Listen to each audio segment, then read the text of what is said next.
And it is remarkable, isn't it, that we're on the edge of a renaissance for cider. And I say it's remarkable because what a lot of people may not know is that it was, I mean, to say it was the primary drink of New Englanders, probably what can you tell us? Like before, certainly before the Civil War, or did it last longer than that?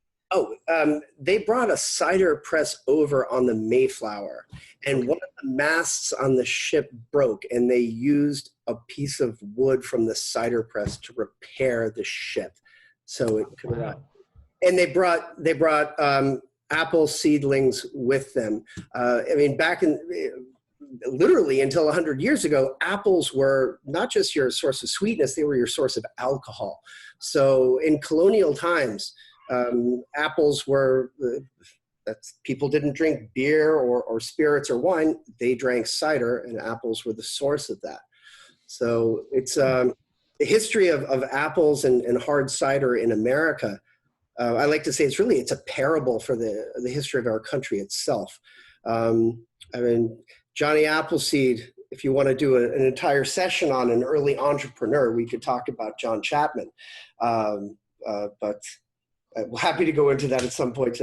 Yeah, well, yeah, that's interesting because you know again, I don't think that people realize the importance of the apple as an agricultural product to the expansion west, and then you know it's noted that John Adams drank something like, I think I could be off on this. You're gonna have to research this, Cam. I think it's like 6 gallons a day of cider or something. It was the primary drink for a lot of people. Because it was a safe drink. When an apple tree absorbs water from the ground and produces fruit with it, it naturally filters out all the harmful bacteria. And people didn't even discover bacteria until, like the late 19th century. So they would have their septic tank right next to their well and not understand why people were getting sick.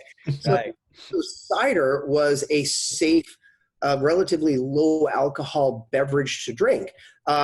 Children drank cider. People drank cider for breakfast. And that small amount of alcohol in it, because we're generally talking 4 or 5%, was also enough to preserve it over over winter and whatnot.